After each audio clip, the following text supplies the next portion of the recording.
ನಮಸ್ತೆ, ನಿಖಿತಾ ಕಿಚನ್ಗೆ ಸ್ವಾಗತ. ನಾನಿವತ್ತು ಚಪಾತಿ ವೆಜ್ ರೋಲು ಹಾಗೆ ಎಗ್ ರೋಲ್ ಎರಡೂ ಮಾಡಿ ತೋರಿಸ್ತಾ ಇದ್ದೀನಿ. ತುಂಬ ಈಸಿಯಾಗಿ ಮಾಡ್ಬೋದು. ಹಾಗೆ ನೀವಿನ್ನೂ ನನ್ನ ಚಾನಲ್ನ ಸಬ್ಸ್ಕ್ರೈಬ್ ಮಾಡ್ಕೊಂಡಿಲ್ಲ ಅಂದರೆ ಇವಾಗಲೇ ಸಬ್ಸ್ಕ್ರೈಬ್ ಮಾಡ್ಕೊಳ್ಳಿ. ಹಾಗೆ ನಿಮ್ಮ ಫ್ರೆಂಡ್ಸ್ಗೆಲ್ಲ ಶೇರ್ ಮಾಡಿ. ಇವಾಗ ವೆಜ್ ರೋಲ್ ಮಾಡೋಕ್ಕೆ ಏನೇನು ಬೇಕಂತ ನೋಡ್ಕೊಳ್ಳೋಣ. ನೋಡಿ, ಗ್ರೀನ್ ಚಿಲ್ಲಿ ಸಾಸ್ ತೊಗೊಂಡಿದ್ದೀನಿ, ಮಯೋನೀಸ್ ತೊಗೊಂಡಿದ್ದೀನಿ, ಹಾಗೆ 1 ಸ್ಪೂನ್ ಖಾರದ ಪುಡಿ, ರುಚಿಗೆ ತಕ್ಕಷ್ಟು ಉಪ್ಪು, 1 ಸ್ಪೂನ್ ಜೀರಿಗೆ ಪೌಡ್ರು, 1 ಸ್ಪೂನ್ ಚಾಟ್ ಮಸಾಲ, ಒಂದು ಸ್ವಲ್ಪ ಗರಂ ಮಸಾಲ, ಹಾಗೆ ಒಂದು ಸ್ವಲ್ಪ ನಿಂಬೆಹಣ್ಣು ತೊಗೊಂಡಿದ್ದೀನಿ. ಹಾಗೆ ಒಂದು ಈರುಳ್ಳಿನ ಉದ್ದ ಕಟ್ ಮಾಡಿಟ್ಕೊಂಡಿದ್ದೀನಿ, ಒಂದು ಕ್ಯಾರೆಟು ತುರಿದ್ಬಿಟ್ಟು ಇಟ್ಕೊಂಡಿದ್ದೀನಿ, ಹಾಗೆ ಒಂದು ಸೌತೆಕಾಯಿನೂ ತುರಿದ್ಬಿಟ್ಟು ಇಟ್ಕೊಂಡಿದ್ದೀನಿ, ಹಸಿಮೆಣಸಿನ್ಕಾಯಿ ಮತ್ತು ಟೊಮೊಟೊ ಹಾಗೆ ಬೀನ್ಸ್ ಕೂಡ ಸಣ್ಣದಾಗಿ ಕಟ್ ಮಾಡಿ ಇಟ್ಕೊಂಡಿದ್ದೀನಿ, ಹಾಗೆ 2 ಮೊಟ್ಟೆ ಕೂಡ ತೊಗೊಂಡಿದ್ದೀನಿ, ಮತ್ತು ಸ್ವಲ್ಪ ಮಾಡೋಕ್ಕೆ ಬೇಕಾಗಿರುವಂಥ ಎಣ್ಣೆ. ಇಷ್ಟು ಬೇಕಾಗಿರೋಂಥ ಇಂಗ್ರೀಡಿಯೆಂಟ್ಸು. ಇವಾಗ ಹೇಗೆ ಮಾಡೋದು ಅಂತ ನೋಡೋಣ. ನೋಡಿ, ಮೊದಲಿಗೆ ಸ್ಟವ್ ಹಚ್ಕೊಳ್ಳಿ. ಸ್ಟವ್ ಹಚ್ಕೊಂಡ ನಂತರ ಒಂದು ಕಡಾಯಿ ಇಟ್ಕೊಳ್ಳಿ. ಕಡಾಯಿ ಚೆನ್ನಾಗಿ ಕಾಯಬೇಕು. ಇವಾಗ ಕಾದಿದೆ ನೋಡಿ, ನಾನು ಎಣ್ಣೆ ಹಾಕೋತಾ ಇದ್ದೀನಿ. ಬರೀ 2 ಸ್ಪೂನ್ ಎಣ್ಣೆ ಹಾಕ್ಕೊಂಡ್ರೆ ಸಾಕಾಗುತ್ತೆ. ನೋಡಿ, 2 ಸ್ಪೂನ್ ಎಣ್ಣೆ ಹಾಕ್ಕೊಂಡಿದ್ದೀನಿ. ಎಣ್ಣೆ ಚೆನ್ನಾಗಿ ಕಾಯಿಸ್ಕೊಳ್ಳಿ. ನೋಡಿ, ಇವಾಗ ಎಣ್ಣೆ ಚೆನ್ನಾಗಿ ಕಾದಿದೆ. ಇವಾಗ ಇದಕ್ಕೆ ಹಸಿಮೆಣಸಿನ್ಕಾಯಿ ಹಾಕ್ಕೋತಾ ಇದ್ದೀನಿ, ಹಾಗೆ ಈರುಳ್ಳಿ ಕೂಡ ಹಾಕ್ಕೋತಾ ಇದ್ದೀನಿ. ಈರುಳ್ಳಿ ಮತ್ತು ಹಸಿಮೆಣಸಿನ್ಕಾಯಿ ಹಾಕ್ಕೊಂಡ ನಂತರ ಒಂದ್ಸರಿ ಚೆನ್ನಾಗಿ ಮಿಕ್ಸ್ ಮಾಡ್ಕೊಳ್ಳಿ. 20 ರಿಂದ 30 ಸೆಕೆಂಡು ಚೆನ್ನಾಗಿ ಫ್ರೈ ಮಾಡ್ಕೊಳ್ಳಿ. ಸ್ವಲ್ಪ ಕಲರ್ ಲೈಟಾಗಿ ಚೇಂಜ್ ಆಗುತ್ತೆ.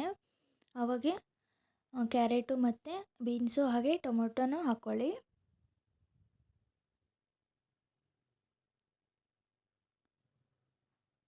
ಹಾಕ್ಕೊಂಡ ನಂತರ ಮತ್ತೆ ಒಂದ್ಸರಿ ಚೆನ್ನಾಗಿ ಮಿಕ್ಸ್ ಮಾಡಿ. ಸ್ಟವ್ ಯಾವಾಗಲೂ ಮೀಡಿಯಮ್ ಫ್ಲೇಮಲ್ಲೇ ಇಟ್ಕೊಳ್ಳಿ. ಹೈ ಫ್ಲೇಮಲ್ಲಿ ಇಟ್ಕೋಬೇಡಿ, ಲೋ ಫ್ಲೇಮಲ್ಲೂ ಇಟ್ಕೋಬೇಡಿ. ಇವಾಗ ಇದಕ್ಕೆ ಚಾಟ್ ಮಸಾಲ ಎಲ್ಲ ತೊಗೊಂಡಿದ್ವಲ್ಲ ಅದು ಹಾಕೋದು. ಚಾಟ್ ಮಸಾಲ, ಜೀರಿಗೆ ಪೌಡ್ರು, ಗರಂ ಮಸಾಲ, ಉಪ್ಪು ಮತ್ತು ಖಾರದ ಪುಡಿ ಹಾಕೋತಾ ಇದ್ದೀನಿ. ಹಾಕ್ಕೊಂಡು ಒಂದ್ಸರಿ ಮತ್ತೆ ಚೆನ್ನಾಗಿ ಮಿಕ್ಸ್ ಮಾಡ್ಕೊಳ್ಳಿ.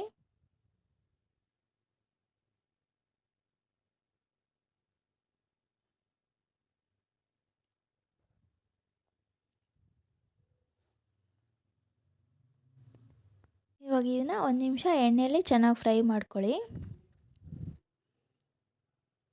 ನೀರೇನು ಯೂಸ್ ಮಾಡೋಂಗಿಲ್ಲ, ಹಾಗೆ ಫ್ರೈ ಮಾಡ್ಕೊಂಡಿದ್ದೀನಿ. ನೋಡಿ, 1 ನಿಮಿಷ ಆಗಿದೆ. ಇವಾಗ ಇದಕ್ಕೆ ತುರಿದಿರುವಂಥ ಸೌತೆಕಾಯಿ ಹಾಕ್ಕೋತಾ ಇದ್ದೀನಿ. ನೋಡಿ, ಹಾಕ್ಕೊಂಡು ಮತ್ತೆ ಒಂದ್ಸರಿ ಚೆನ್ನಾಗಿ ಮಿಕ್ಸ್ ಮಾಡ್ಕೊಳ್ಳಿ. ಇವಾಗ ಇದನ್ನ ಒಂದು 2 ರಿಂದ 3 ನಿಮಿಷ ಚೆನ್ನಾಗಿ ಎಣ್ಣೆಯಲ್ಲೇ ಫ್ರೈ ಆಗಬೇಕು. ಕಲರ್ ಕೂಡ ಚೇಂಜ್ ಆಗುತ್ತೆ. ಎಣ್ಣೆಲಿ ಸೈಡಲ್ಲೆಲ್ಲ ಎಣ್ಣೆನೂ ಬಿಟ್ಕೊಳ್ಳುತ್ತೆ, ಗೊತ್ತಾಗುತ್ತೆ ಫ್ರೈ ಆಗಿದೆ ಅಂತ. ಇವಾಗ ಇದು ಫ್ರೈ ಆಗಿದೆ. ಸ್ಟವ್ ಆಫ್ ಮಾಡಿಬಿಟ್ಟು ಒಂದು ಬೌಲಲ್ಲಿ ಎತ್ತಿಟ್ಕೊಳ್ಳೋಣ. ಇವಾಗ ಇದಕ್ಕೆ 1 ಸ್ಪೂನು ಗ್ರೀನ್ ಚಿಲ್ಲಿ ಸಾಸ್ ಹಾಕ್ಕೋತಾ ಇದ್ದೀನಿ, ಹಾಗೆ ವೆಜ್ ಮಯೋನೀಸ್ ಕೂಡ ಹಾಕ್ಕೋತಾ ಇದ್ದೀನಿ, 1-2 ಸ್ಪೂನ್ನಷ್ಟು.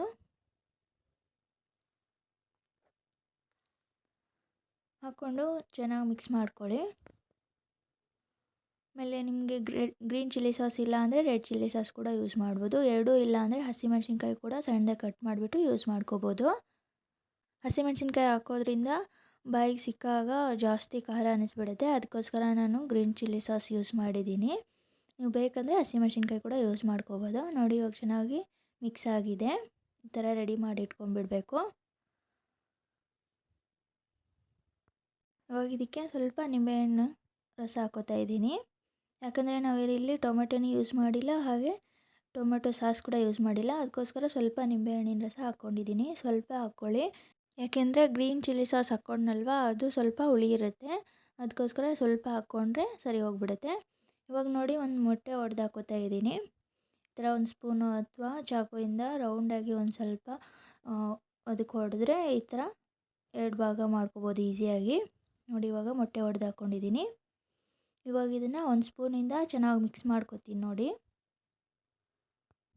ಮಿಕ್ಸ್ ಮಾಡ್ಕೊಳ್ಳೋಕ್ಕಿಂತ ಮುಂಚೆ 1 ಚಿಟಿಕೆ ಅಷ್ಟು ಉಪ್ಪು ಹಾಕ್ಕೊಳ್ಳಿ. ಜಾಸ್ತಿ ಹಾಕ್ಕೋಬೇಡಿ, ಯಾಕಂದರೆ ಮೊಟ್ಟೆಗೆ ಜಾಸ್ತಿ ಉಪ್ಪು ಹಾಕೋದು ಅವಶ್ಯಕತೆ ಇರೋದಿಲ್ಲ. ಸ್ವಲ್ಪ ಜಾಸ್ತಿ ಆದ್ಬಿಟ್ಟು ಉಪ್ಪು ಆಗಿಬಿಡುತ್ತೆ. ಅದಕ್ಕೋಸ್ಕರ 1 ಚಿಟಿಕೆ ಅಷ್ಟೇ ಉಪ್ಪು ಹಾಕ್ಕೊಳ್ಳಿ. ಹಾಕ್ಕೊಂಡು ಈ ಥರ ಚೆನ್ನಾಗಿ ಮಿಕ್ಸ್ ಮಾಡ್ಕೊಳ್ಳಿ. ಯೆಲ್ಲೋ ಕಲರ್ ಇರುತ್ತಲ್ವ, ಅದು ಚೆನ್ನಾಗಿ ಮಿಕ್ಸ್ ಆಗಬೇಕು. ಎಲ್ಲ ಒಡೆದು ನೋಡಿ, ತೋರಿಸ್ತಾ ಇದ್ದೀನಲ್ವ, ಈ ಥರ ಚೆನ್ನಾಗಿ ಮಿಕ್ಸ್ ಆಗಬೇಕು. ಇವಾಗ ಮತ್ತೆ ಹೇಗೆ ಮಾಡೋದಂತ ನೋಡೋಣ. ನೋಡಿ, ಸ್ಟವ್ ಹಚ್ಕೊಳ್ಳಿ. ಸ್ಟವ್ ಹಚ್ಕೊಂಡ್ಬಿಟ್ಟು ಒಂದು ತವ ಇಟ್ಕೊಳ್ಳಿ. ತವ ಚೆನ್ನಾಗಿ ಕಾಯಬೇಕು. ಇವಾಗ ಈ ತವ ಕಾಯ್ತಾ ಇರಲಿ. ನಾನು ಇವಾಗ ನಿಮಗೆ ಚಪಾತಿ ಮುಂಚೆನೇ ಮಾಡಿಟ್ಕೊಂಡಿದ್ದೆ, ಅದನ್ನು ತೋರಿಸ್ತೀನಿ ನೋಡಿ. ನಾನು ವಿಡಿಯೋ ಲೆಂದಿ ಆಗಿಬಿಡುತ್ತೆ ಅಂತ ಚಪಾತಿನ ಮುಂಚೆನೇ ಮಾಡಿಟ್ಕೊಂಡಿದ್ದೀನಿ. ನೀವು ಚಪಾತಿ ಮಾಡ್ಕೋತಾನೆ ರೋಲ್ ಮಾಡ್ಕೋಬೋದು. ನೋಡಿ ತವ ಕಾಯಕ್ಕೆ ಇಟ್ಕೊಂಡಿದ್ವಲ್ವ, ತವ ಕಾದಿದೆ ನೋಡಿ. ಇವಾಗ ಇದಕ್ಕೆ ಒಂದು ರೌಂಡ್ ಫುಲ್ಲು ಎಣ್ಣೆ ಹಚ್ಕೋತಾ ಇದ್ದೀನಿ.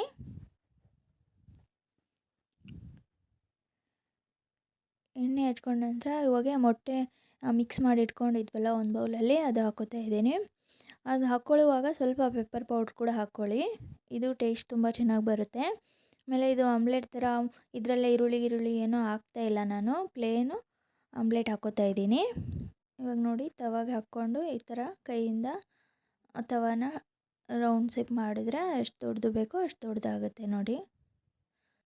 ಇವಾಗ ಇದಕ್ಕೆ ಸುತ್ತಾಲಿ ಒಂದು ರೌಂಡು ಎಣ್ಣೆ ಹಾಕ್ಕೊಂಡಿದ್ದೀನಿ ನೋಡಿ. ಎಣ್ಣೆ ಹಾಕ್ಕೊಳ್ಳೋದ್ರಿಂದ ಬೇಗ ಫ್ರೈ ಆಗುತ್ತೆ, ಹಾಗೆ ಹಂಚು ಕೂಡ ಬೇಗ ಬಿಡುತ್ತೆ, ಅದಕ್ಕೋಸ್ಕರ ಹಾಕ್ಕೊಂಡಿದ್ದೀನಿ. ಅಂದರೆ ತವ ಹಿಡ್ಕೊಳ್ಳಲ್ಲ, ಅದಕ್ಕೋಸ್ಕರ ಎಣ್ಣೆ ಯೂಸ್ ಮಾಡ್ತಾಯಿದ್ದೀನಿ. ಹಾಗೆ ಟೇಸ್ಟ್ ಕೂಡ ಬರುತ್ತೆ ಇದರಿಂದ.